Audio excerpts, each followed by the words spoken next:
Samajwadi party एक बार फिर अपने नेताओं के विवादित बयानों को लेकर सियासी घमासान में घिर गई है। राणा सांगा को लेकर सपा सांसद रामजीलाल सुमन के बयान से उपजा विवाद अभी थमा भी नहीं था कि अब सपा के राष्ट्रीय महासचिव इंद्रजीत सरोज के बयान ने नई आग भड़का दी है। रामनवमी और बाबा साहब अम्बेडकर जयंती के मौके पर दिए गए उनके भाषण से करणी सेना और भारतीय जनता पार्टी हमलावर हो गई है। आपको बता दें कि सोमवार को डॉक्टर भीमराव अंबेडकर जयंती पर समाजवादी पार्टी मुख्यालय में आयोजित कार्यक्रम में इंद्रजीत सरोज ने हिंदू धर्म ग्रंथों, मंदिरों और तुलसीदास को लेकर कई विवादास्पद टिप्पणियां की। उन्होंने कहा कि अगर भारत के मंदिरों में सचमुच ताकत होती तो मोहम्मद गजनवी और मोहम्मद गौरी भारत में घुसने की हिम्मत नहीं करते। अगर भारत के मंदिरों में ताकत होती तो मोहम्मद बिन कासिम आया होता। भारत के मंदिरों में ताकत होती तो महमूद गजनवी आया होता। भारत के मंदिरों में ताकत होती तो मोहम्मद गौरी न आया होता और इस दुर्ग को लूटने का काम न किया होता।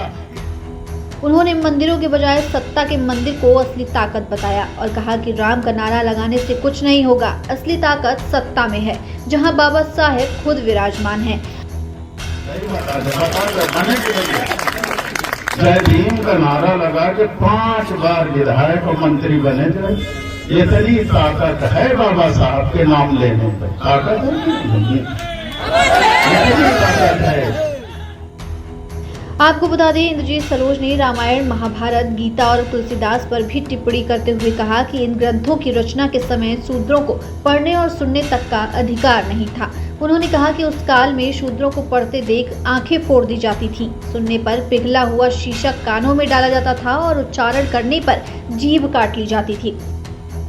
जब रचना की गई थी, चाहे रामायण की महर्षि वाल्मीकि जी की, चाहे महाभारत की, और एक और है रचना जो है, और महाभारत और एक और है जो वेद व्यास ने और लिखा है, गीता की रचना हो, चाहे महाभारत की रचना हो, चाहे वाल्मीकि कृत रामायण की रचना हो, चाहे रामचरित मानस की रचना हो, उस समय भारत में शूद्रों को पढ़ने का अधिकार नहीं था।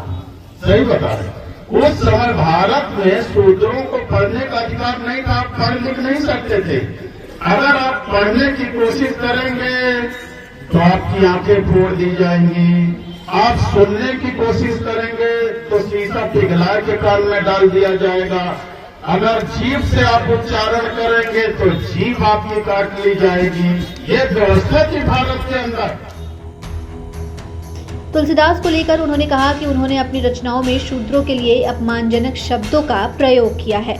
अपने भाषण में सरोज ने दलितों की सामाजिक स्थिति पर भी चिंता जताई और मायावती पर करारा हमला बोला। उन्होंने आरोप लगाया कि प्रयागराज में करछना में दलित युवक को जिंदा जलाए जाने के मामले पर मायावती की चुप्पी दिखती है कि वह भाजपा से मिली हुई हैं। उन्होंने कहा कि मायावती ने समाज को बर्बाद कर दिया है और आज दलित समाज आर्थिक तंगी के चलते बेटियों की शादियां तक नहीं कर पा रहा है, बल्कि उन्हें बेचने पर मजबूर हो गया है। नहीं, उन्हें बताओ ना, जो एक चमार बिरादरी के आदमी का फूंक लेंगे जिंदा। मायावती जी को आना चाहिए कि नहीं आना चाहिए?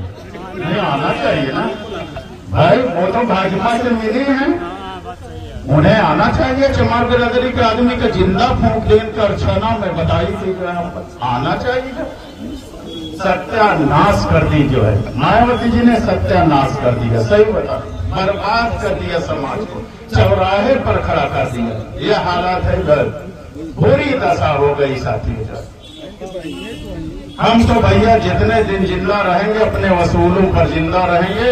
हम जानवर नहीं हैं कि हमें कोई खरीद ले या तोड़ डाले। जो इस बयानबाजी के बाद सियासी गलियारों में हलचल तेज हो गई है। करणी सेना और बीजेपी ने सपा पर हिंदू विरोधी मानसिकता का आरोप लगाया है और मांग की है कि इंद्रजीत सरोज और रामजीलाल सुमन के खिलाफ सख्त कार्रवाई की जाए। वहीं सपा की ओर से अभी तक इन बयानों पर कोई आधिकारिक सफाई नहीं दी गई है। ऐसे तमाम अपडेट्स के लिए बने रहिए भारत खबर के साथ।